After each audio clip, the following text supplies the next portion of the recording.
warahmatullahi wabarakatuh. Alhamdulillah kita bisa bertemu kembali untuk membahas tema tentang agama. Sebenarnya ini hubungan antara agama dan manusia.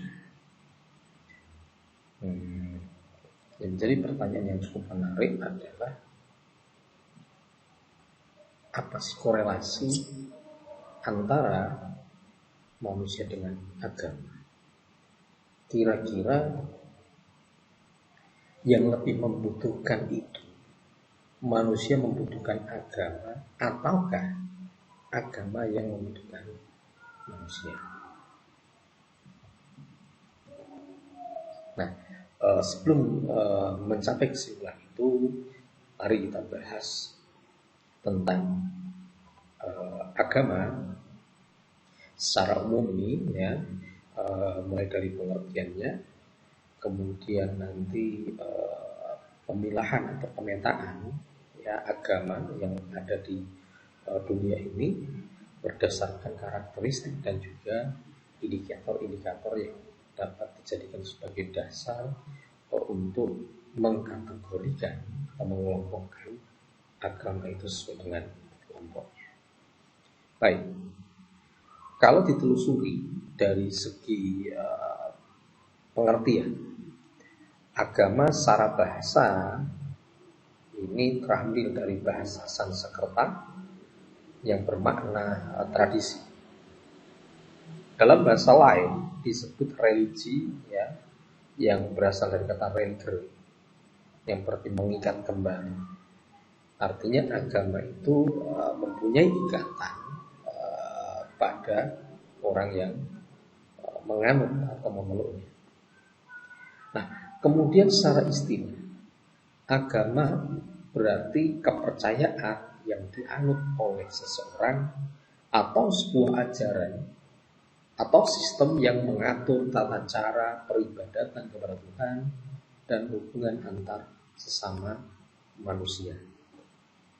Nah, jadi ini merupakan sebuah sistem. Nah, terus bagaimana? Apakah muncul pertanyaan, apakah semua ajaran atau sistem ini bisa dikatakan sebagai agama atau tidak? Nah, kalau ajaran kemudian sistem ini diyakini sebagai agama, ya bisa jadi. Hanya saja nanti ditempatkan di mana ajaran atau sistem tadi di dalam kelompok agama yang dimaksud. Ini kalau dari segi pengertiannya. Nah, kemudian pertanyaan yang sempat saya lontarkan tadi, kira-kira manusia itu yang membutuhkan agama ataukah agama yang membutuhkan manusia seperti itu? Kalau kita melihat kehidupan manusia, sebenarnya manusia kan membutuhkan ketenangan, kenyamanan, sandaran, terutama ketika menghadapi persoalan. Maka sebenarnya manusia itulah yang membutuhkan agama. Oleh karena itu, di antara argumentasi yang mendukung tentang kebutuhan manusia terhadap kehadiran agama dalam dirinya, maka terangkum dalam hal ini, yaitu urgensi agama bagi manusia. Secara umum, urgensi agama bagi manusia antara lain, yang pertama agar kehidupan manusia tidak kacau. Karena di dalam agama itu ada sistem, ada kepercayaan, ada ajaran yang nanti akan menjadi panduan hidup, sehingga di dalam menjalani kehidupan manusia tidak kacau. Akan berbeda kalau seandainya tidak ada panduan hidup, ya manusia akan menuruti hawa nafsunya, egonya, sehingga nanti akan memunculkan kekacauan yang disebabkan karena dia ada parameter yang baku untuk ditaati bersama. Nah, kemudian yang kedua, urgensi agama bagi manusia itu adalah sebagai petunjuk hidup. Manusia di dalam menjalani kehidupan di dunia diibaratkan seperti di dalam hutan belantara. Nah, agar manusia ini bisa mencapai tujuan, maka dibutuhkan petunjuk. Nah, petunjuk inilah yang akan mengantarkan manusia pada jalan yang tepat untuk mencapai tujuan. Karena dalam kehidupan manusia jelas ada tujuan hidupnya. Nah, kemudian yang ketiga sebagai sandaran hidup.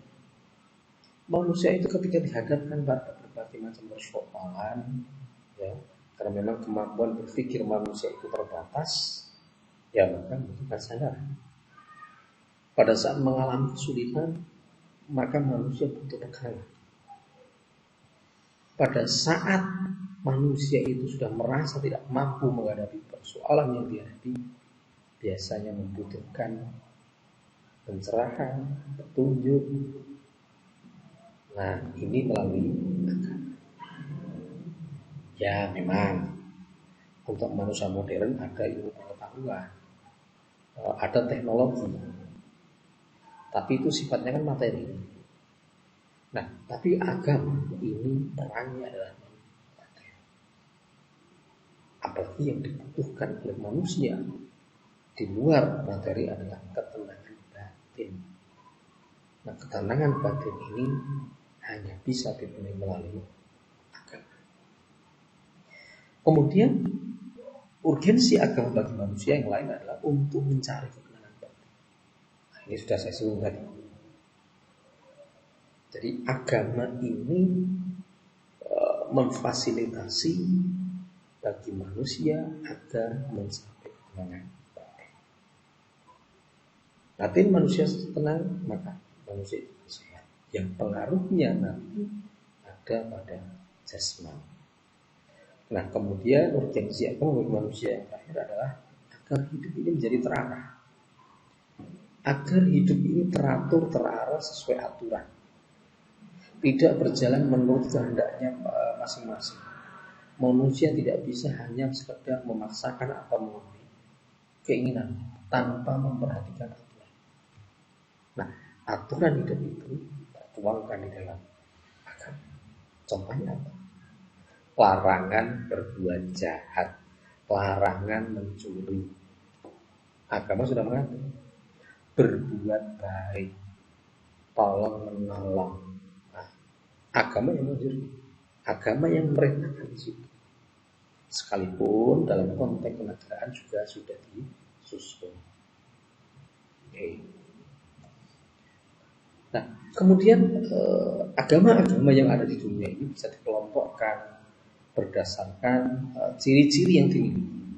Jadi secara umum ada agama samawi, ada juga agama arwi.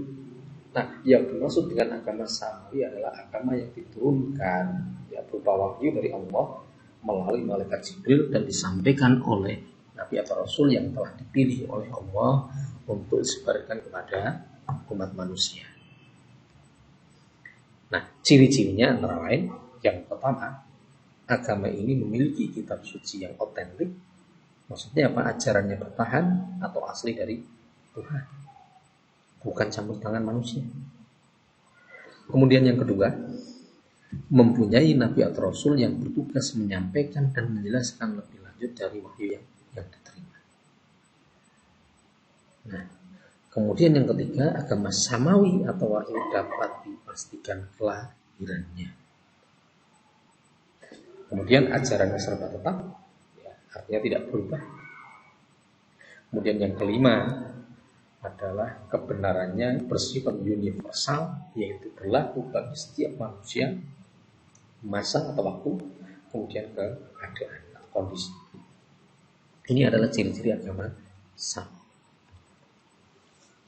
Nah, kemudian agama ardi itu adalah agama yang berkembang berdasarkan budaya, daerah, pemikiran seseorang yang kemudian diterima secara global, serta tidak memiliki kitab suci dan bukan berlandaskan wahyu. Ciri-cirinya antara lain, yang pertama, agama diciptakan oleh tokoh agama, kemudian tidak memiliki kitab suci. Kalau misalkan ada, itu ya hasil konstruksi manusia. Kemudian tidak memiliki nabi sebagai penjelas agama. Kemudian berasal dari daerah dan kepercayaan masyarakat. Berikutnya lagi, ajarannya dapat berubah-ubah sesuai dengan perubahan akal pikiran penganutnya. Kemudian konsep ketuhanannya yaitu panteisme, dinamisme, animisme.